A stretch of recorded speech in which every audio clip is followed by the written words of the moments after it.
Amén. Bueno, hermano, vamos a comenzar en el nombre del Señor. Comenzamos nuestra sesión de hoy. Y hermano, estamos llegando al final de esta serie de enseñanzas que hemos tenido, a las cuales le hemos llamado los distintivos o distintivos de la gracia de Dios. Hemos cubierto, yo creo que cerca de 20 lecciones, están todas en YouTube. Si usted pone en español en YouTube, Iglesia Bautista Tamiami, distintivos, y ahí le empiezan a salir todos los mensajes, ¿verdad? Terminamos hace poco una pequeña serie en los distintivos sobre la distinción y el propio uso, el uso apropiado de la ley y del evangelio. Esos fueron como 4 o 5 lecciones, si no me equivoco. También, ¿verdad?, los alentamos a que puedan escucharlas y meditar en ellas. Y entonces estamos veniendo hacia el final. Tenemos para hoy una de los distintivos bien interesantes y quizás hasta controversial. Pero antes de leer el que vamos a estudiar hoy, quiero recordarle uno que ya hemos visto y quiero recordarse porque creo que es importante que podamos refrescarnos en para poder entonces caer en el contexto de lo que vamos a decir. Y el que vamos a recordar, a propósito, tengo aquí unas cuantas copias, si alguien no tiene, puede allí compartir, hay como unas cuantas allí.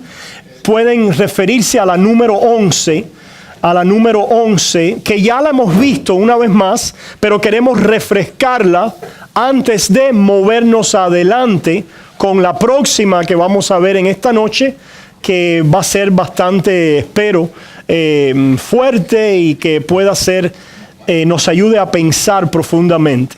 La número 11 dice así.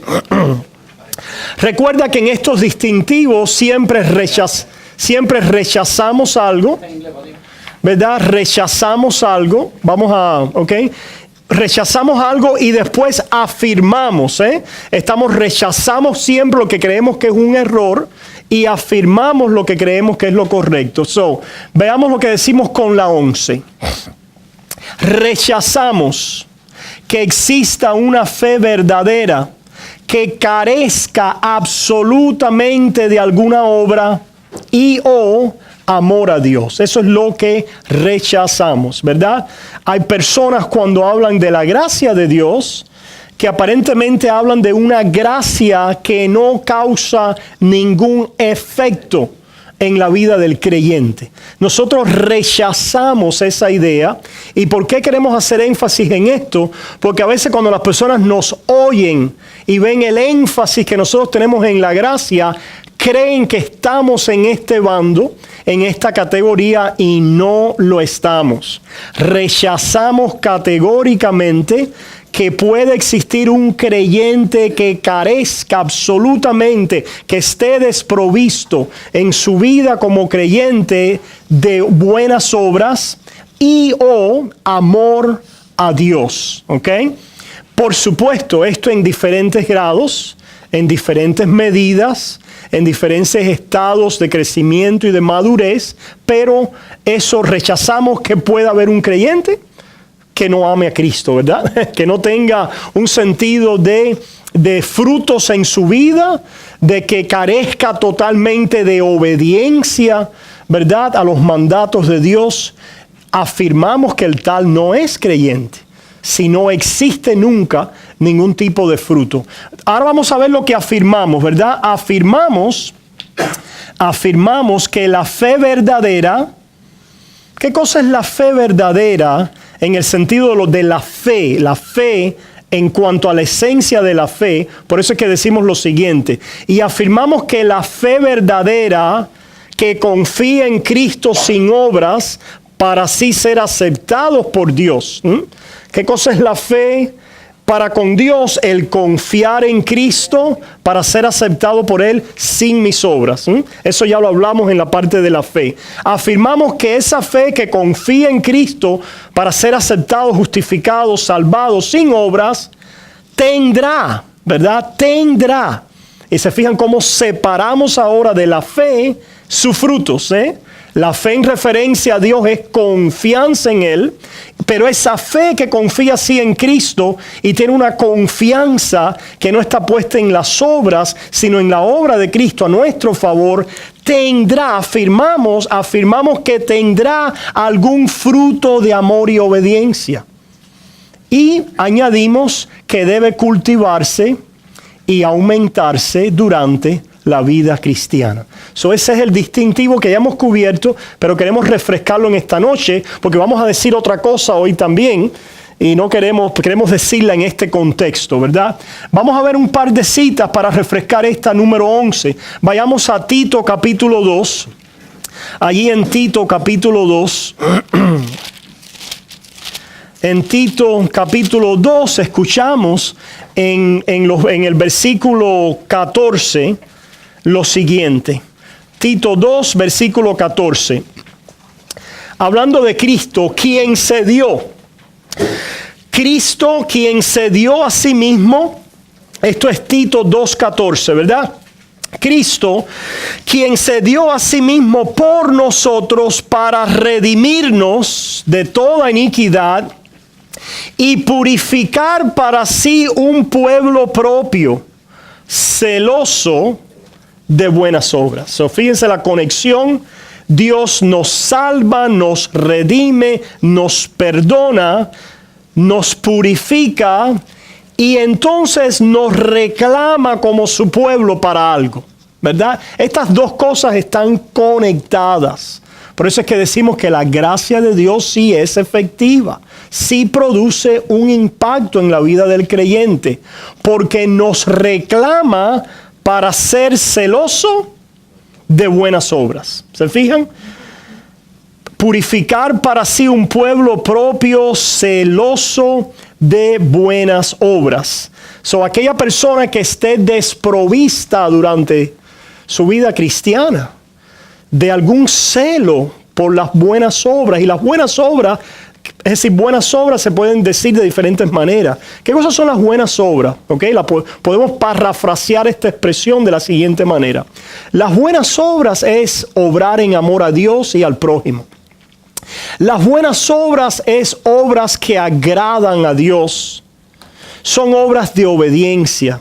Las buenas obras es el caminar en santidad y en devoción a Dios y en servicio al prójimo. ¿Se fijan? De eso es lo que tratamos cuando hablamos de buenas obras, para no confundirnos, como se confundió la iglesia medieval por muchos años, que las buenas obras era enclaustrarse en un convento, ¿verdad? Y allí traer rigores al cuerpo, dejar de comer, pasar ayunos extremos, ¿verdad? Después vamos a tener preguntas. Apunten a propósito las preguntas para poder al final tratar con ellas. ¿Cuáles son las buenas obras? Son muy específicas, son muy claras y son muy beneficiosas. Las buenas obras tienen que ver con nuestra devoción a Dios, amándole a Él, ¿verdad? Ocupándonos de la gloria de su nombre, ocupándonos de su palabra, ¿verdad? De su pueblo. Todas estas son cosas que tienen que ver con la primera tabla de la ley. Y la segunda tabla tiene que ver con el prójimo y haciéndole bien al prójimo. Esas son las buenas obras por las cuales Dios hace a aquel que es un recibidor de su gracia celoso.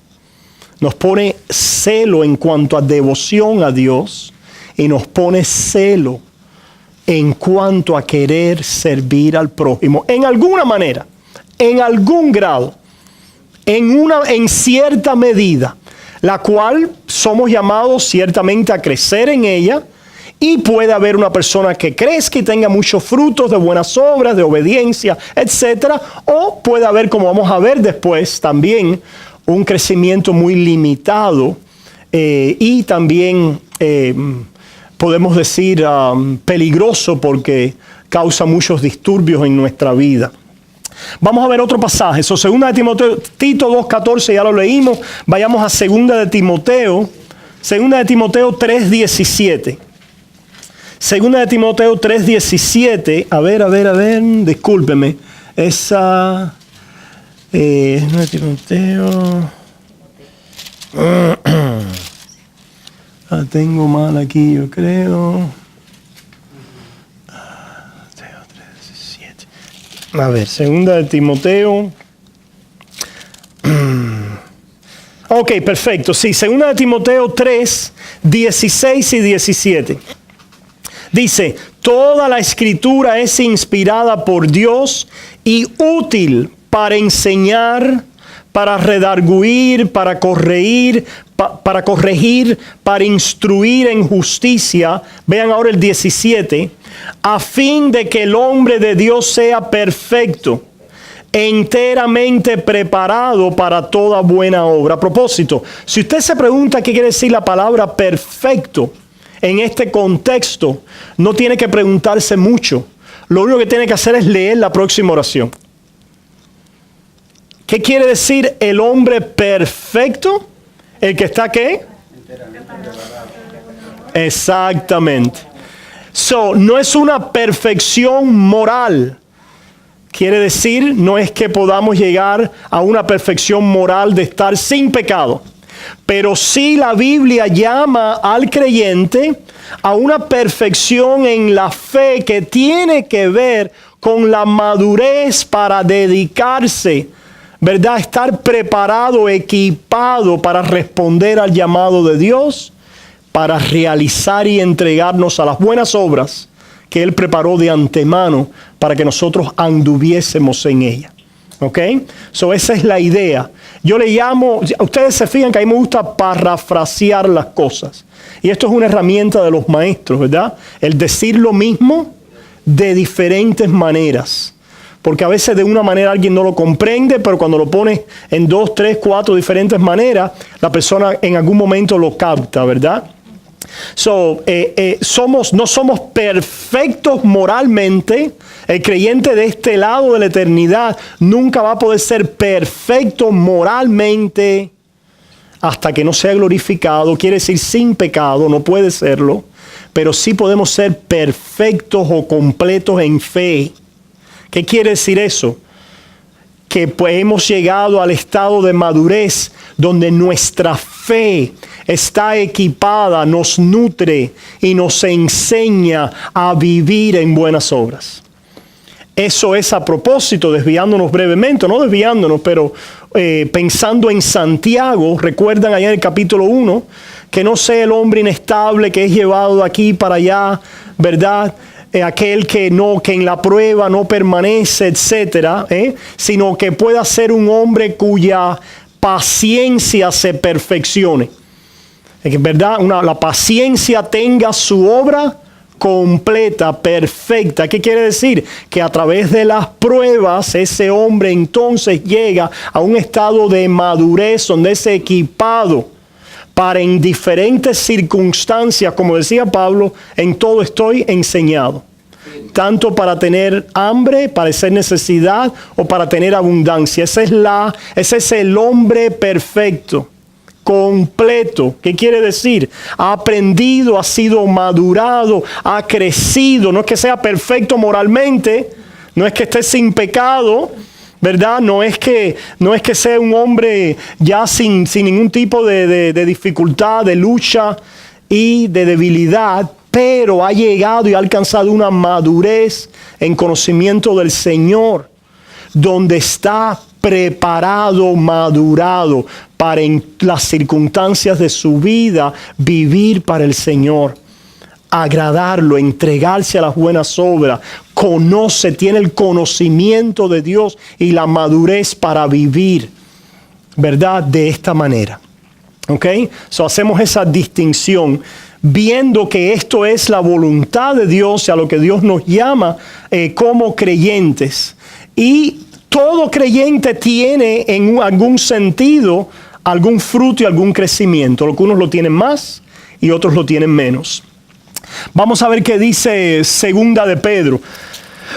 Segunda de Pedro, capítulo 1, versículos 3 y 4. Segunda de Pedro, capítulo 1, versículos 3 y 4 dice: como todas las cosas que pertenecen a la vida, a la piedad, nos han sido dadas. Dice todas las cosas. Segunda de Pedro 1, 3 y 4. Todas las cosas que pertenecen a la vida y a la piedad nos han sido dadas por su divino poder. ¿Verdad? Se fijan, las cosas que pertenecen a la vida y a la piedad. Pregunta, ¿quedó algo de nuestra vida afuera en esas dos categorías? ¿Quedó algo que tiene que ver con nuestro ámbito de vida y de relación a Dios y de nuestra vocación? Ahí quedó algo fuera, está incluyendo esto todo. Todo, ¿verdad? Dice, todas las cosas que pertenecen a nuestra vida y a la piedad. La piedad es la devoción a Dios, el vivir para Dios. Cuando alguien dice yo soy devoto, ¿verdad? Esa es la misma palabra, eusebia, ¿verdad? Tiene que ver con el dedicarse, ¿verdad?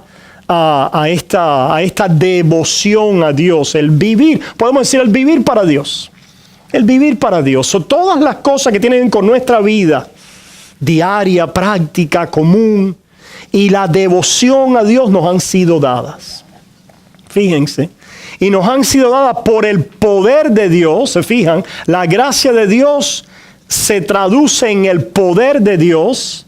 ¿Y cómo es que esta gracia de Dios y el poder de Dios está actuando en nuestras vidas? Dice aquí entonces, mediante el conocimiento de aquel que nos llamó por su gloria, que nos llamó por nuestra gloria y nuestra excelencia. No, ¿verdad? Que nos llamó por un poco de gloria de Él y un poco mía.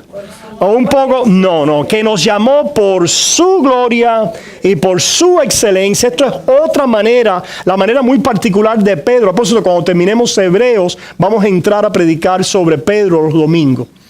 Primera y segunda de Pedro.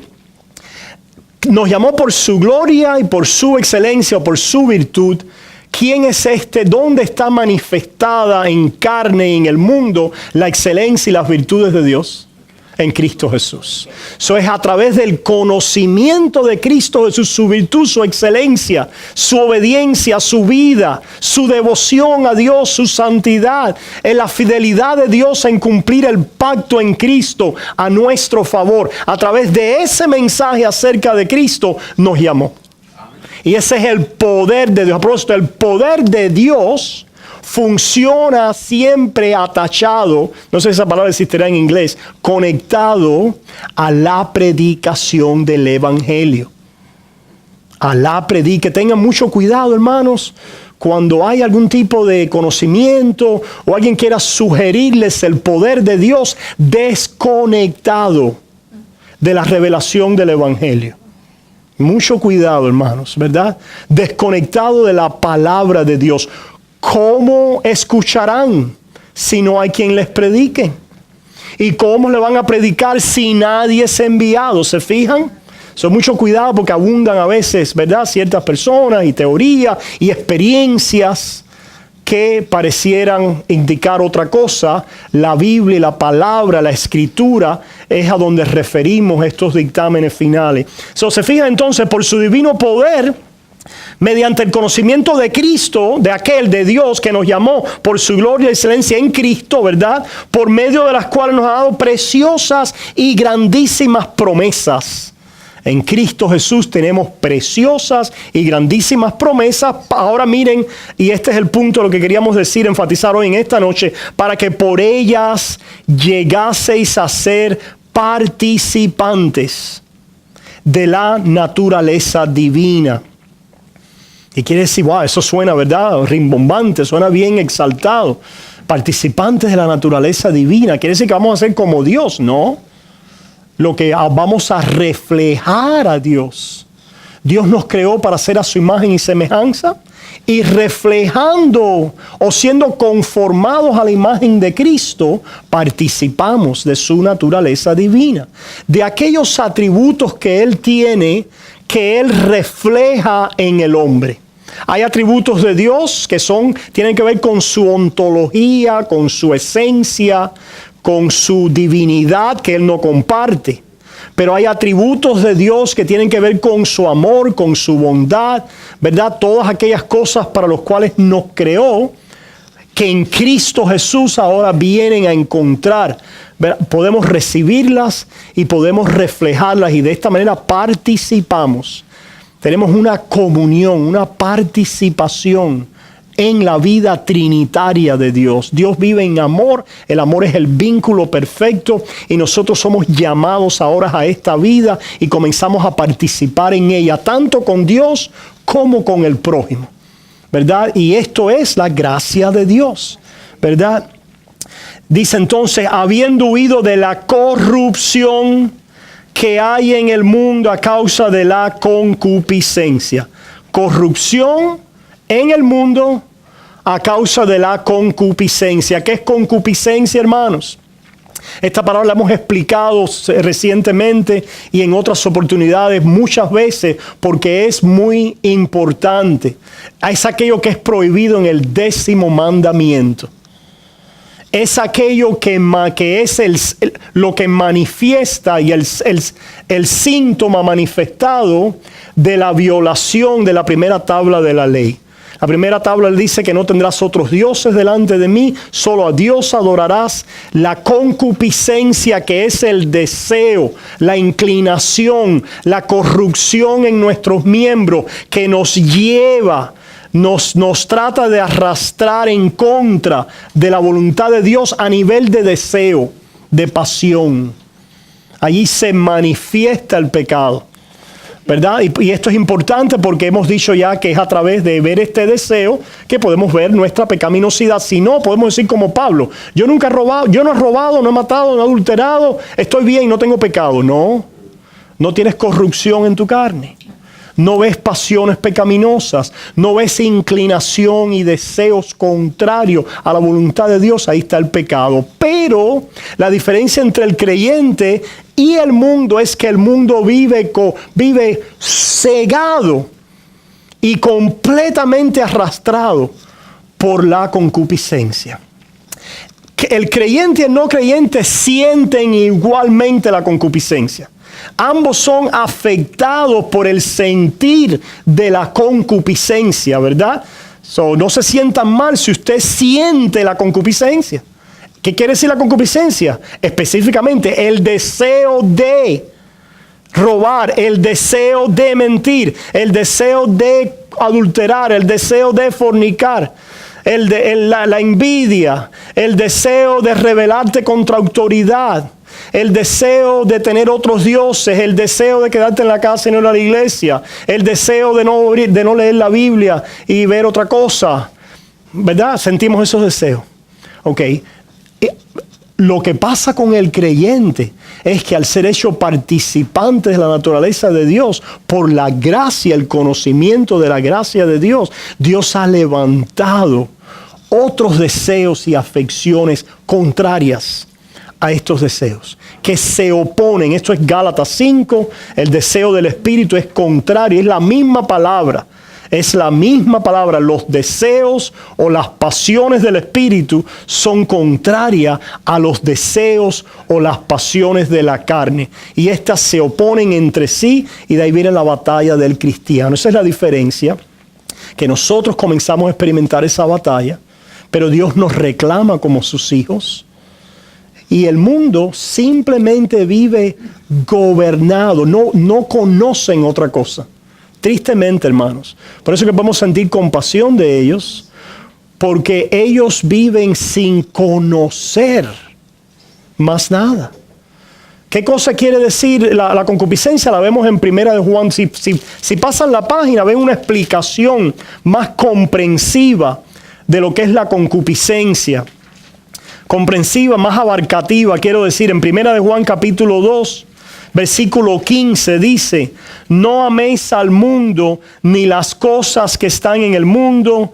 Si alguno ama al mundo, el amor del Padre no está en él, porque todo lo que hay en el mundo, fíjense hermanos, si ustedes leen la Biblia, el contexto les explica muchas cosas que si las aislamos nos perdemos. Que no ame el mundo quiere decir que no puedo amar, no sé, una buena comida, que no me gusta, qué sé yo, un buen vestido, que no puede gustarme algo en el mundo. Imagínense, aquí pudiera descabelladamente, ¿verdad?, construir una serie de doctrinas y de pensamientos que están desligados de lo que quiere decir el pasaje. ¿Puede el creyente disfrutar, verdad, su vida en el mundo? Claro que sí. Disfrutar a la familia, disfrutar regalos y provisiones de Dios, etcétera, etcétera. Claro que sí, pero mira la explicación aquí. La explicación del mundo a lo que se refiere aquí, que es la concupiscencia, es la siguiente: los deseos de la carne. ¿Qué son los deseos de la carne? Los deseos de los ojos y la vanagloria de la vida. Y si teníamos alguna duda, ahora podemos entender que el mundo aquí se refiere a la vanagloria de la vida. A cuando tus ojos ven algo y dicen, si yo logro tener esto, entonces yo puedo sentirme bien y satisfecho y contento. Mientras no lo tengo, soy un desdichado y un infeliz. Miserable de mí. ¿Quién me ayudará a obtener tal cosa? Porque si no, soy un miserable. El cristiano dice, miserable de mí porque soy un pecador. El mundo dice, miserable de mí porque no tengo ese carro. Miserable de mí porque no tengo ese trabajo. Miserable, ¿se fijan, hermanos? Ciertamente el cristiano es tentado en ese pensamiento, pero el cristiano tiene un conocimiento. ¿Cuál es el conocimiento? No, espérate. Mi vida no está en esta cosa del mundo. Yo puedo disfrutar esto, no disfrutarlo conforme a la voluntad de Dios, pero ahí no está mi vida. En realidad, si yo desconecto esto de Dios y de sus propósitos, es una vanagloria, porque debajo del sol todo es vanidad. Se fijan, el pensamiento de la carne y del mundo es vanagloria, es vanidad, porque está desconectado de la provisión de Dios, de los propósitos de Dios en Cristo Jesús para nuestra vida. Y el cristiano puede empezar a contrarrestar eso que sentimos todos y esas tentaciones y el enemigo tratando de engañarnos, como dice Pablo, con deseos engañosos. ¿Y cuáles son los deseos engañosos? La vanagloria. Esto en particular es lo que tú necesitas y por eso es que no eres feliz. Por eso es que vas a ser un miserable. Por eso es que nunca vas a obtener satisfacción. Y Cristo nos dice, no, estás completo en mí. Tú me tienes a mí. Puedes confiar en mi providencia. Yo te he salvado. Tienes una herencia eterna. Eres amado. Eres mi hijo amado. Yo estoy a tu lado y te voy a proveer, te voy a cuidar, te voy a llevar, aunque sufras por el camino, tengo un propósito con tu vida, etcétera, etcétera. ¿Verdad? Esa es la concupiscencia de la carne. La vanagloria dice la concupiscencia de la carne y nos explica los ojos. A veces cuando ustedes vean cosas así, hermano, vamos a decir en tripletes, ¿verdad? O en racimos así, no es que necesariamente a veces, en muchos casos, hay una conexión entre ellas. Las cosas se están explicando, se están profundizando cuando tengas un triplete, como yo le llamo, ¿verdad? En esta manera. Porque la concupiscencia de la carne se manifiesta de una manera muy particular en la concupiscencia de los ojos. ¿Cómo vive el mundo? Lo que al mundo le apele, le llame la atención. El mundo dice, tengo que tener eso. Si no lo tengo, soy infeliz. Ciertamente el mundo consume, el que no conoce a Cristo es un consumidor del mundo y en esto le va la vida. Su significación le va en consumir el mundo. Nuestra carne quiere hacer lo mismo, pero nosotros ahora podemos participar en la naturaleza de Dios, habiendo huido de la corrupción de una vida vana. ¿Por qué? Porque tenemos el conocimiento de la gracia de Dios que cala nuestro corazón y nos comienza a ayudar a decir, no, eso es mentira. Esa no es la verdad. Y quizás me he desviado tras esto, pero Señor, perdóname. Y Señor, ayúdame. Me arrepiento, Señor, te necesito. Vengo a ti una vez más donde mi alma está quietada, encuentra reposo y tranquilidad y paz. ¿Se fijan? Porque por eso es que dice la palabra que el maligno no tiene descanso.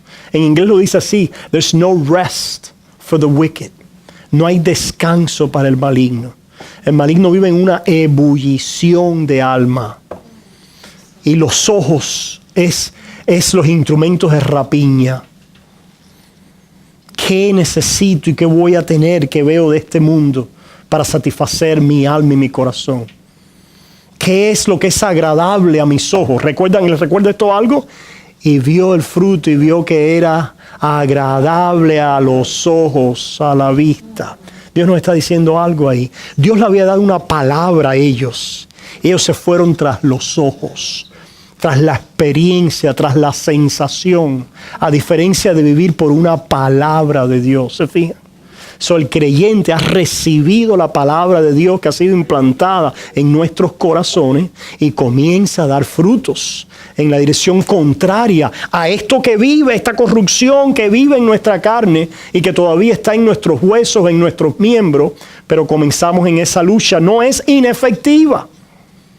El creyente, ¿verdad?, no vive desprovisto, totalmente, completamente desprovisto de este resguarde, de esta paz del Espíritu.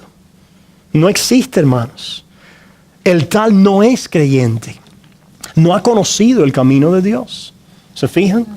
Vamos a ver el próximo, un caveato o algo, un ángulo que tenemos que mantener en mente que le trae a esto otra arista muy importante, ¿verdad? Pero bueno, lo que estamos diciendo ahora es esto, que el cristiano en la fe verdadera ciertamente tiene y está provisto de algún sentido de obra, de amor de Dios, de participación en la naturaleza de Dios, de comenzar en esta lucha contra la carne. Finalmente yo tenía aquí otro pasaje que es Primera de Pedro 1, Primera de Pedro 1, 5 al 9. Dice así. Vamos a leerlo desde el 3 porque da el significado completo. Primera de Pedro 1, comenzando en el 3. Bendito el Dios y Padre de nuestro Señor Jesucristo, que según su grande misericordia nos hizo renacer para una esperanza viva por la resurrección de Jesucristo de los muertos. Esta es la virtud y la excelencia que nos habla Pedro en su segunda carta, ¿verdad? Dice, para una herencia incorruptible, incontaminada e inmarcesible, reservada en los cielos para vosotros. Estas son las promesas de las cuales nos habla Pedro en su segunda carta. Que sois guardados por el poder de Dios. ¿Se fijan? El poder de Dios que nos habla Pedro en su segunda carta. Que sois guardados por el poder de Dios. ¿Cómo trabaja el poder de Dios? Mediante la fe. Que es el conocimiento que nos habla Pedro en la segunda carta, porque la fe tiene referencia siempre a ¿quién? A mis sentimientos, a mi conocimiento, no, al conocimiento de la persona y de la obra de Jesús a mi favor. Dice que sois guardados por el poder mediante la fe para a lo mejor llegar al final y alcanzar la salvación. Bueno, para si a lo mejor entonces, ¿verdad?, puede ser salvo. No, hermano, por eso es que creemos que el creyente no pierde su salvación. Porque somos guardados por el poder de Dios mediante la fe. El creyente no pierde su salvación porque no pierde su fe. El creyente no pierde su salvación porque no pierde su fe, porque no pierde a Cristo. ¿Se fijan? Dice esta palabra que somos guardados por el poder de Dios mediante la fe, que es puesta en Cristo. ¿Para qué? Para recibir. ¿Para recibir qué? La salvación. Somos guardados por el poder para recibir la salvación. Ahora, habiendo visto eso, vean lo que sucede por el camino. Lo que sucede por el camino es lo siguiente, versículo 6, en la cual vosotros alegráis. Esto es un fruto del Espíritu. El creyente se alegra en su salvación, se regocija en su salvación. No la tiene como un ticket ahí, ¿verdad? En otras palabras, piensen en algo que usted ha cogido y ha guardado, porque dice, esto es algo que me va a ser de valor en un momento, en un futuro, pero mientras tanto está ahí guardado en el estanque, ¿no? El creyente es alguien que su salvación es algo en lo que diariamente, frecuentemente, regularmente se alegra, se regocija en él. Esto es un fruto del Espíritu. Por eso es que decimos que el creyente no está desprovisto de fruto, porque el creyente se alegra, es un ejemplo, ¿verdad? Aunque ahora por un poco de tiempo, si es necesario, tengáis que ser afligidos en diversas pruebas. ¿Para qué, hermanos? Para que sometida a prueba vuestra fe, mucho más preciosa que el oro, el cual aunque perecedero se prueba con fuego, ¿se prueba con qué? Con fuego. Mantengan eso en mente porque va a ser muy significativo. Se prueba con fuego, sea hallada. ¿Cómo es que Dios quiere que nuestra fe sea hallada? ¿En qué? Bueno, a través del fuego va a ser hallada de una manera. Pero ¿cómo va a ser hallada? A propósito, cuando yo le hago una pregunta, está ahí. No es que él esté. Si ustedes la leen, está ahí. ¿Verdad? En alabanza. Pregunta, ¿la alabanza es una buena obra? Sí, es un fruto del Espíritu. Es una obediencia conforme a la primera tabla de la ley. Estamos alabando el nombre del Señor, santificando su nombre. ¿Verdad? Ahí está el primero, segundo mandamiento conforme a la primera tabla de la ley, ¿verdad? Dice entonces, sea hallada en alabanza, en gloria y honra, cuando sea manifestado Jesucristo. Dios está muy interesado. Y esto nos va a ayudar, todo está conectado, hermanos. Todo lo que hemos estado hablando por varios tiempos está todo conectado. Dios está muy interesado que cuando Él se manifieste,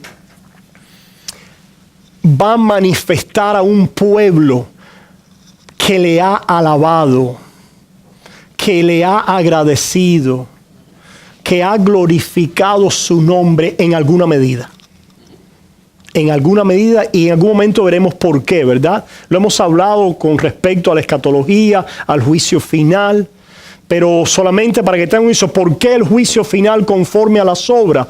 Porque en ese juicio no se determina tu destino final. Solamente Dios descubre lo que ha estado encubierto y muestra a su esposa alabándole, glorificándole, dándole gracia, y le dice al mundo no penitente y no creyente, estos son buenas obras, y condena las mal llamadas buenas obras del mundo. ¿Se fijan? Eso no es para el juicio final conforme a obra, no es para determinar el último pase al cielo. No es para poner la última calificación de aceptación, como algunos hoy claman. Las nuevas perspectivas de Pablo y otros hombres de renombre que no queremos mencionar, pero en algún momento ustedes se va a encontrar la doctrina, va a decir, el pastor estaba hablando de eso y nos lo mostró en la palabra, ¿verdad? Una justificación final conforme a las obras, hay que hacer algo para llegar al cielo, aunque por la fe solamente seamos justificados, no hay tal cosa. Hay obras en la vida del creyente, pero no para llegar al cielo. No como condición para alcanzar el cielo y venir a una justificación final. Sino Dios las va a usar para glorificar su nombre. Y para juicio al mundo no penitente que se justifican por sus obras. Habiendo dicho eso, hermanos, entonces hemos visto que el cristiano es guardado. No es que es guardado en perfección moral, pero el cristiano será guardado en fe. Y esa fe va a tener una perseverancia hasta el fin. Por eso hablamos de la perseverancia de los santos. Y esto aquí tendrá sus calificaciones cuando veamos otras cosas. Pero lo que quiero mostrarle aquí, hermanos, es que ese santo, cualquiera que sea el peor de ellos, cuando se abre el juicio final, aunque en su vida haya habido muchas caídas y muchos resbalones, etcétera, va a mostrar Dios las caídas. Lo que va a mostrar Dios es que la alabanza de ese cristiano, que aunque fue un cristiano muy inmaduro y probablemente tuvo caídas, etcétera, no estuvo desprovisto de gracias, Señor. Te alabo, mi Cristo. Gracias, perdóname. Oh, te necesito. Gloria a tu nombre. Señor, oh, te necesito. Sálvame que perezco. ¿Se fijan? Eso caracteriza la vida del cristiano y existirá en algún momento en la vida del creyente y Dios lo va a mostrar. Otro pasaje que viene a la mente es para que glorifiquen a Dios en el día de la... ¿Se fijan, hermano? Hermanos, tus buenas obras no convierten a nadie. Por favor, abre la boca y predica el evangelio. Tus buenas obras no convierten a nadie, pero tus buenas obras harán sentido en el día de la visitación. Porque en ese día cuando Dios visita a alguien dice, ah, caramba, ahora entiendo por qué esta persona tal cosa y tal cosa. Puedo discernir ahora al cristiano, la vida cristiana. Ahora me hace sentido por qué esta persona me dio ese vaso de agua, por qué esta persona fue conmigo de esta manera. Caramba, era el amor de Dios en su vida. El mismo amor que ahora está anidado en mi corazón. ¿Se fijan? En el día de la visitación. Hace sentido, glorifican a Dios por vuestra... Mientras no lo están calumniando y usted dice, no, porque fulano, es verdad, el enemigo siempre quiere atacar de diferentes maneras. Pero vemos entonces que hay una perseverancia en fe. Otra manera de decirlo es una perseverancia en gratitud. Porque la gratitud glorifica a Dios. El cristiano es alguien que en una medida, aunque sea muy incipiente y corta y pequeña, ha comenzado a salir de él la gratitud a Dios. Gracias por salvarme, Señor. Yo no lo merezco, gracias. ¿Se fijan? Hay una perseverar en fe, es perseverar en gratitud. Perseverar en alabanza a Dios. ¿Verdad? Y vamos después a corregir un error que ahora mismo lo vamos a corregir. Hemos visto y refrescado el número 11, ¿verdad? Hemos visto y refrescado el número 11. Vayamos ahora, hermanos, vamos a introducir este punto ahora. Lo vamos a introducir, no lo vamos a terminar por falta de tiempo, pero vamos a introducirlo, que es el número 9. Y en el número 9 hemos escrito lo siguiente. Algo que rechazamos, y van a ver ahora la conexión con este que acabamos de refrescar. El número 9. Rechazamos que el creyente no pueda. En otras palabras, hay algunos que dicen que no puede, es imposible que el creyente, ¿verdad?, pueda pasarle tal cosa, ¿no? Rechazamos que el creyente no pueda caer y permanecer en grandes pecados y o aridez espiritual aún hasta la muerte. ¿Ok?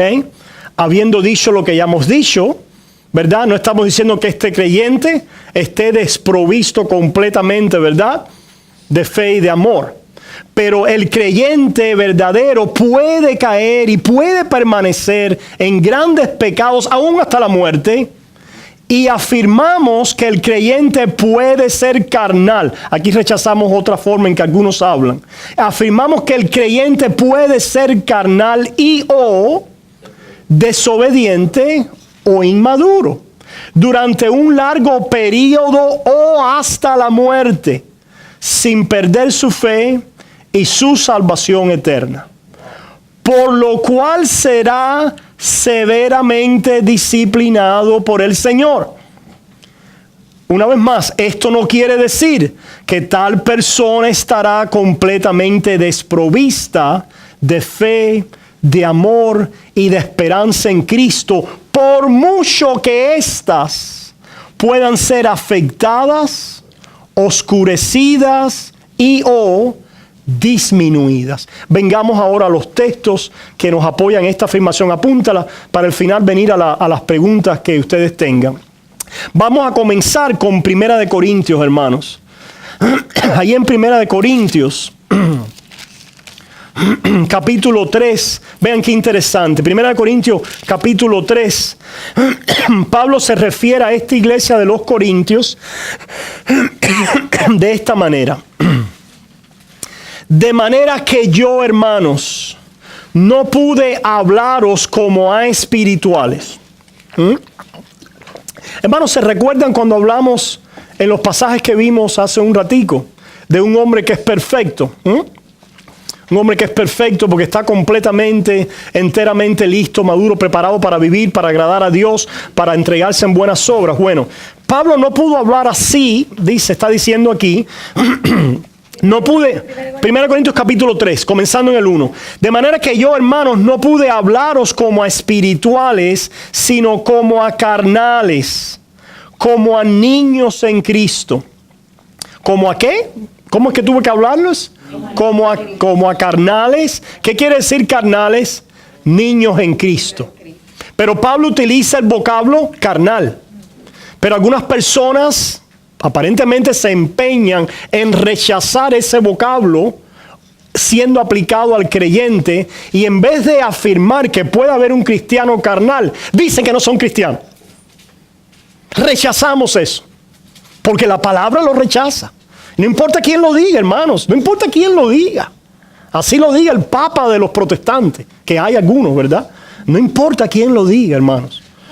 Si yo digo algo que es contrario a la palabra de Dios, recházanlo, bótenlo en la basura, ¿verdad? Dice, no pude hablarlos como espirituales, sino como a carnales, como a niños en Cristo.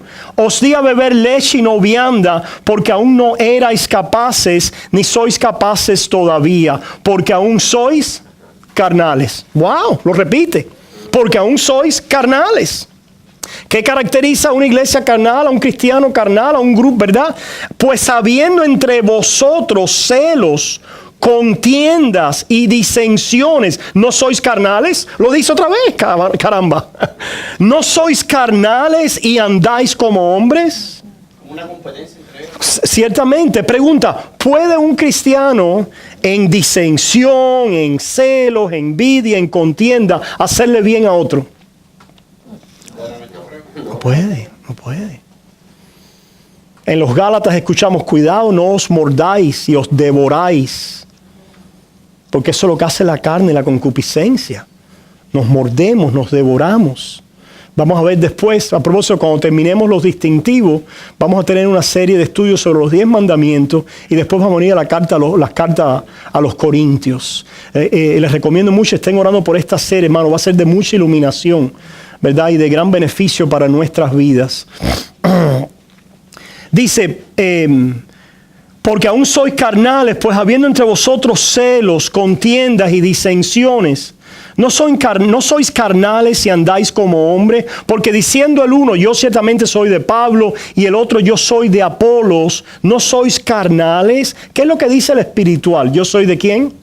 De Cristo. De Cristo. Me gusta mucho que Martín Lutero, ¿verdad?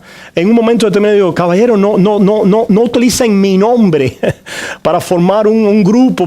Y ciertamente, tristemente, la dominación se ha llamado luteranos, ¿verdad? Pero si Martín Lutero se levanta hoy, saldría corriendo y diría, no, lo rasgaría ese nombre, ¿verdad? Porque él sabía que era un miserable y un mendigo, simplemente rescatado por la gracia de Dios. ¿Qué somos nosotros? Nada, sino es la gracia de Dios actuando a través de nosotros para ser siervos, ministros de los misterios de Dios y siervos a vuestro favor. Dice entonces, no sois carnales, ese es el punto, ¿verdad? Y vemos entonces que el cristiano carnal es aquel entonces que es un niño en Cristo inmaduro, que no puede servir al prójimo, no está equipado, no ha llegado a la madurez de estar ¿qué? Equipado completamente para buenas obras. Quiere decir que el creyente maduro no es tentado a la contienda, al celo. Sí, también somos tentados. Pero ¿qué estamos haciendo diariamente con esas tentaciones? Llevándolas al trono del Padre. Diciendo, Señor, mira lo que se está levantando en mi corazón. Señor, mira esta envidia, mira esta disensión. Señor, esto es algo que no viene de ti. Oh, Señor, rescátame. Rescátame de estos sentimientos, de esta concupiscencia, de esta guerra. Rescátame, Señor. ¿Se fijan? Eso es lo que estamos haciendo por el poder del Espíritu. Ahora, vamos a seguir leyendo para ver cómo apoyamos, si se apoya esta tesis que Pablo nos está dando. Vayamos entonces un poquito más abajo al versículo 1 Corintios 3, 1 al 4. Vayamos un poquito más abajo al versículo 11. No, al versículo 10. Versículo 10 dice así: conforme a la gracia de Dios que me ha sido dada, yo como perito arquitecto puse el fundamento y otro edifica encima. Pero cada uno mire cómo sobreedifica, porque nadie puede poner otro fundamento que el que está puesto, el cual es Jesucristo. Nosotros somos llamados a edificar, en otras palabras, el fundamento de Cristo, que es el Evangelio, ¿verdad? Clama, grita por sobreedificación. En otras palabras, está allí, ¿verdad?, de parte de Dios pidiendo, construye sobre este fundamento. Es un fundamento bueno para construir sobre él. Esto es una base buena para poner sobre el fundamento buenas cosas. Pero recuerda que tienes que construir conforme al Evangelio. Si te separas de este fundamento, la construcción va a ser mala, ¿verdad? Hay un fundamento y se fija entonces hay una sobreedificación, un edificio sobre el fundamento. ¿Estamos hasta ahí? Ok, sigue diciendo. Y si sobre este fundamento, sobre Cristo, dice, alguno edificare, y ahora utiliza una metáfora. Y vean, después de la metáfora viene la explicación, ¿verdad? Dice, alguno edificare oro, plata, piedras preciosas, madera, heno, hojarasca. ¿Se fijan, hermanos, en estos materiales? Estos materiales tienen una diferencia de gradación, ¿eh? Es decir, no todos tienen el mismo valor, el mismo precio, calidad, etc. El fundamento que es Cristo llama por una sobreedificación y tiene que ver, como hemos visto, con diferentes materiales. Hasta ahora estamos ahí, ¿verdad? Ahora Pablo sigue explicando y nos dice lo siguiente. Y vamos entonces a ver, nos hacemos la pregunta. Y ustedes cuando estudian la Biblia, háganse preguntas del texto, hermanos. ¿Qué querrá decir estos materiales? ¿A qué se refiere? Miren el próximo versículo. La obra de cada uno se hará manifiesta. La responde enseguida el texto. Los materiales tienen que ver con la obra de cada uno. Con nuestra obra en Cristo. Que pueden ser de cierta calidad en Él. ¿Verdad? Mira lo que sigue diciendo.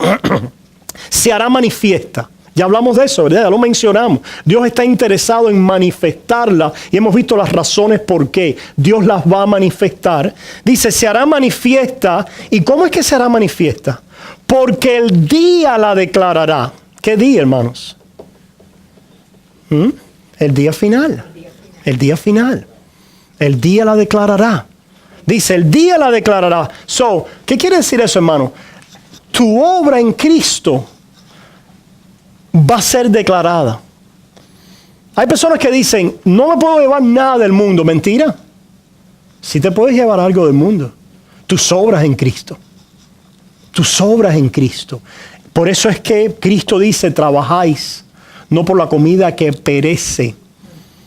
Hay muchas obras de nosotros en este mundo que cuando llegue el día van a desaparecer en el aire. ¿Qué más? Ahí vamos después, ¿verdad? Vamos a ir ahí ahora. Van a desaparecer en el aire. ¿Qué quiere decir? Que la palabra de Dios dice que los santos que mueren descansan de sus labores, pero sus obras les siguen. Les siguen. ¿Se fijan? Por eso es que dice Pablo en este pasaje, la obra de cada uno será manifiesta porque el día la declarará, pues por el fuego será revelada. Y la obra de cada uno cual sea, el fuego la probará. ¿Y qué cosa es este fuego? ¿Será el purgatorio? ¿Será? No. El fuego simplemente es el juicio de Dios. ¿Y cuál es el juicio de Dios? Todo lo que se ha hecho en Cristo permanece. Todo lo que está fuera de Cristo, ¿dónde está? ¿Quién lo encontrará? ¿Dónde será hallado? Todo lo bailado, todo lo tomado, todos los esfuerzos y sacrificios fuera de Cristo, ¿quién los va a encontrar? ¿Dónde están? Fueron quemados, fueron juzgados como vanos. Porque debajo del sol todo es vanidad. Y sin la fe todo es pecado y será juzgado. Ciertamente en nuestras vidas habrán muchas obras que quedarán como no estarán. No estarán. Y es un pensamiento sobrio para nosotros, hermanos. Porque para pensar por un momento en el día final, ¿cuál será el balance de mi vida y lo que es sobreedificado a través de la fe y por la gracia de Dios, por supuesto, en Cristo Jesús? ¿Se quemará o permanecerá? La obra del creyente, la obra a través de la fe. ¿Qué quiere decir esto, hermano? Por ejemplo, un ejemplo, mi obra con mi familia, que es mi primer prójimo, mi esposa y mis hijos. Cualquier, ¿verdad?, desvelo por amor de Cristo, cualquier enseñanza, cualquier amor, cualquier paciencia, cualquier cuidado, cualquier inversión espiritual en la vida de ellos, estará allí presente. Estará allí presente. Cualquier descuido, cualquier abandono, cualquier indiferencia, ¿dónde está? Alguien me dice, pastor, eso es bueno. Si no está, quiere decir que no me juicio. O no, está bien, vamos a llegar ahí. Pero no estamos hablando ahora de que sea bueno porque no te va a enjuiciar. Ciertamente no va a estar, pero en el sentido de que no está presente significativamente como una inversión eterna, como una realidad de valor eterno para el reino y en el reino de Dios. ¿Se fijan? La manera en que vivimos tiene una gran importancia. La manera en que desarrollamos nuestro trabajo. La manera en que vivimos en nuestra familia. La manera en que desarrollamos nuestro ministerio. La manera en que vivimos en el mundo. Estamos conscientes de que o vivimos de tal manera que estos 5, 10, 15 horas, día, o se desaparecen en el día, o queda algo de ese día plasmado para la eternidad. ¿Se fijan? Mira lo que sigue diciendo. Si permaneciere la obra de alguno que sobreedificó, recibirá recompensa. ¿Quiere decir esto que ahora nosotros obramos por el salario de la recompensa? No, de ninguna manera. Dios quiere que sepamos que Él nos va a recompensar. Dios quiere que sepamos que tenemos una gran recompensa a través de nuestras vidas de servicio, nuestras vidas de obediencia. Dios quiere que sepamos eso, pero la motivación hacia la obediencia y el servicio es el amor. Como vamos a ver en otros de los distintivos, es el amor. Pero cuando estamos sirviendo en amor a través de la fe, también venimos a ser reforzados con el hecho. Y esto es eterno y recibe recompensa. Esto le agrada a Dios, glorifica a Dios y es de valor eterno conforme a su reino. Gloria a Dios por eso. ¿Se fijan, hermanos? Eso es parte ciertamente del paquete de la vida, del pensamiento, de la motivación del creyente que es llevado por el amor a través de la fe. Dice, si permaneciera la obra de alguno que sobreedificó, recibirá recompensa. Ahora miren esto, hermanos, que tiene que ver con el punto que estamos tratando. Si la obra de alguno se quemare, él sufrirá pérdida, si bien él mismo será salvo. Gracias, Señor. Aunque así como por fuego. ¿Se fijan, hermanos? Ciertamente hay mucha obra carnal. Que muchas veces los corintios pensaban que ellos estaban llenos de buenas obras. Y todas esas van a ser en el día final. ¡Puf! Se desaparecen en el aire. Porque las obras que ellos pensaban que eran buenas estaban llenas de disensiones, de envidia, y tenían por fuera mucho servicio, y por fuera aparentemente mucha devoción, y por fuera mucha iglesia, y por dentro malas intenciones y malos pensamientos, ¿verdad? Y falta de arrepentimiento y falta de luz en el Evangelio, y eran niños en la gracia en Cristo, y caminando carnalmente. Por lo tanto, ¿qué calidad de materiales había ahí sobre esa sobreedificación? Heno, hojarasca, y se iba a quemar. Pablo los está llamando, se fijan, hermano, con dos realidades. La realidad de que el creyente es llamado a buenas obras y a sobreedificar. Y ciertamente el creyente no va a estar desprovisto totalmente de ellas, como hemos visto en otros pasajes. Pero en lo que respecta al ministerio del creyente, ciertamente el balance puede ser uno. Donde uno diga, ¿qué hice con las cosas que Dios me dio? Y las oportunidades, y los llamados, y los talentos, y los dones. Y ciertamente el Señor las va a quemar. No nos va a quemar a nosotros. Dios quiera que ese no sea ninguno de nosotros, ¿verdad? Pero las va a quemar, no va a haber un balance de ellas para la eternidad. Sin embargo, dice este pasaje, que la persona será salvo. Y esa pieza es muy importante, hermanos. ¿Por qué, hermanos? Porque hay personas cuyo instinto es ver a un creyente carnal y declararlo no creyente. Y descalificarlo como creyente. Y enjuiciarlo como no creyente. Cuidado, hermano. ¿Quién podrá acusar la iglesia? Cuidado, hermano. Y por eso es que traemos este inciso. ¿Por qué? Porque es un fantasma de mi... Hermano, ninguno de estos puntos, 15 puntos, es un fantasma de mi imaginación. Ninguno.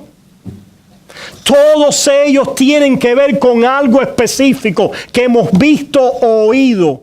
Visto en nuestras propias vidas y confirmado como algo real a través de la palabra de nuestras propias vidas. O visto y oído en otros ministerios y en otros nombres, en otras iglesias.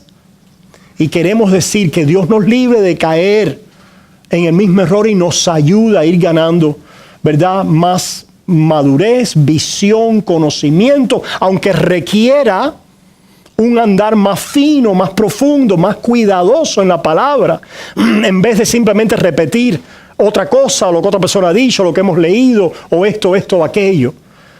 Sino poder venir a la palabra de Dios, hacer el trabajo que requiere. Para eso estamos aquí, hermanos, para instruirlos, para enseñarlos y que ustedes puedan ser buenos berianos en decir lo que el pastor ha dicho. Bueno, está en conflicto con esto, con aquel fulano, pero vamos a ver la palabra, a ver. Bueno, no, ese pastor lo dice, pero otro fulano lo ha dicho. El otro fulano tiene, hermano, danos un chance y vea la palabra, vengamos a razonar juntos. Vengamos a escuchar la palabra juntos. Hay cristianos carnales. No importa qué reformado, de qué hueso colorado lo diga. La palabra de Dios dice que los hay. Y que su obra puede ser quemada, pero él mismo será salvo. Y esto de que la obra puede ser quemada y él mismo será salvo, hermanos, tiene estos dos componentes que queremos mencionar y con esto terminamos. Uno es el componente eterno. De que ciertamente mi obra en Cristo Jesús y mi labor no es en vano. Y tiene un balance eterno que me sigue en la eternidad. Y te seguirá a ti también como madre, como padre, como esposa, como trabajador. Cuando Miriam está ahí lidiando con esos chiquillos malcriados. Y lo que quisiera es cogerlo por cuello y de pronto el Señor le pone en el corazón, Miriam, ámalo. Ten mi paciencia, ármate. Y ahora vuelve a tratarlos, ¿verdad? Sí, te saltaste aquí o allá, pero vuelve otra vez a hacer y a tratar en la forma en que yo te utilicé, Miriam, por un ejemplo, porque sé que el trabajo de educador es un trabajo que requiere mucho de alguien, ¿verdad? Y puede ser con todos ustedes en diferentes ramas. El matrimonio, hay otro trabajo que requiera más que el matrimonio. Estoy hasta aquí con mi esposo, con mi esposa, me tiene loco, si esto, aquello. Y a medida que pasan los años nos ponemos más majaderos. Y el Señor está ahí para decirnos, mi hijo, yo te he amado y te he perdonado. Eres mío. Tienes todas las cosas. Ámala, perdónala, ten compasión de ella. ¿Verdad? Escúchala, conócela, ámala, viva al lado de ella. Como vaso frágil, en el caso de los varones, ¿verdad? Escucha a tu esposo, dale un chance, considéralo, perdónalo, vuelve a tratarlo con cariño, con afección, vuelve a ser delante de él humilde y vuelve a hacer lo que yo te he llamado a hacer con tu esposo. ¿Se fijan? Esas cosas, hermanos, tienen un valor eterno, un balance eterno y serán rewarded. ¿Cómo se llama? Recompensadas. Serán recompensadas. Eso es un aspecto. Ahora miren, hermano, el otro aspecto y con esto terminamos. Mira lo que dice. Si la obra de alguno se quemare, versículo 15, él sufrirá pérdida, si bien él mismo será salvo, aunque así como por fuego. ¿No sabéis que sois templo de Dios y que el Espíritu de Dios mora en vosotros? Si alguno destruyere el templo de Dios, Dios le destruirá a él. Porque el templo de Dios, el cual sois vosotros, santo es. El tiempo se nos ha agotado, hermano, pero quiero dejar con este pensamiento y después le invito a que lean hasta el capítulo 5 de Corintios, donde lo vamos a retomar. El otro aspecto de este quemar de parte de Dios, número uno, es el aspecto de enjuiciamiento de obras que no es para calificarnos, para entrarnos en el cielo, sino que tiene que ver con recompensa y tiene que ver con la obra eterna que continúa con nosotros y la honra y la gloria de Dios en ello. El otro aspecto es un aspecto ahora. Un aspecto ahora. Y un aspecto bien sobrio y bien significativo. ¿Qué pasa cuando nosotros vivimos de una manera inmadura, carnal, que nos lleva al pecado? ¿Glorificamos a Dios? No. ¿Alabamos su nombre? No. ¿Le hacemos bien al prójimo? No. ¿Recibimos bien nosotros en comunión con Dios y en paz y en servicio a Dios y al prójimo? No. Ok. ¿Le hace daño a la iglesia? Sí. ¿Le hace daño a tu casa y a los que te rodean? Sí. ¿Te hace daño a ti? Sí. ¿Blasfema y entorpece y oscurece el nombre de Dios? Sí. Pues Dios no lo va a tolerar por mucho tiempo. Si eres un hijo de Dios. Si no eres un hijo de Dios, you're going to live forever happily ever after. No hay problema. Si no eres un hijo de Dios, la disciplina de Dios no está contigo. No está contigo. Tú no sabes lo que es caer en pecado y recibir la disciplina de Dios. No lo conoces porque no eres un hijo de Dios. ¿Te das cuenta? Pero si eres un hijo de Dios, Dios te va a quemar. ¿Pero qué es lo que va a quemar? Tu pecado. A ti no, pero va a quemar tu pecado. ¿Cómo lo va a hacer, hermanos? Como vemos que lo ha, y nosotros como pastores lo vemos, y ustedes también. Como vemos a personas en nuestras familias que han creído, son creyentes, etcétera, y vemos cómo Dios empieza a tratar con ellos, y es duro. Por esta razón muchos de ustedes están enfermos y otros duermen. ¿Se fijan? Y el que destruya el templo de Dios, que es este cuerpo y la iglesia, Dios lo va a destruir. Ahora, ¿es esto una acción vengativa de Dios? ¿Una acción punitiva? ¿Una acción de Dios para acabar con nosotros? No. Es una acción disciplinaria y amante como padre que hace varias cosas. Número uno, protege y preserva el cuerpo de Dios y a su iglesia. Y viene entonces a darte la oportunidad, ¿verdad?, de que tu vida, que no se siga quemando tu vida como un cigarro, sino que tu vida pueda prender en buenas obras y en servicio a Él, en este mundo. Y a veces la disciplina de Dios nos causa eso, nos produce eso, nos convierte, nos transforma, nos hace arrepentirnos, nos voltea y nos saca de ese letargo, de esa caída, de ese patrón, nos levanta, nos restaura, gloria a Dios, y nos convertimos en ese hombre maduro, disponible para todo, celoso de buenas obras. ¿Te das cuenta? De esta manera Dios nos quema con su juicio. Por eso dice después en el 5, para que su carne sea destruida, pero su espíritu sea salvo en el día de Jesucristo. Número uno tiene que ver, ¿verdad? Un aspecto de eso tiene que ver con ese quemar el patrón pecaminoso para voltearnos una vez más a la vida en el espíritu, ¿verdad? O simplemente tiene que ver con llamarnos a casa y preservar ya al cuerpo de ese daño, de ese mal, que es el pecado a través de la vida de ese hermano, o preservarnos a nosotros mismos de nuestro daño. Y el Señor nos lleva a su presencia y dice, ya hijo, ya estás en casa. Te libré de ese mal que te estaba consumiendo y estaba consumiendo a otros. Y esto es algo, hermano, que está en la palabra de Dios, pero no sabemos, no podemos decir ciertamente, a esta persona le está pasando eso, por esto, por aquello, ¿verdad? Pero por eso es que dice la palabra, cuando estemos enfermos, llamemos a los ancianos, oremos los unos por los otros, y si hubiere pecado, les serán perdonados. Ciertamente, la posibilidad está siempre presente. Nosotros nos estamos examinando, nosotros conocemos nuestras vidas.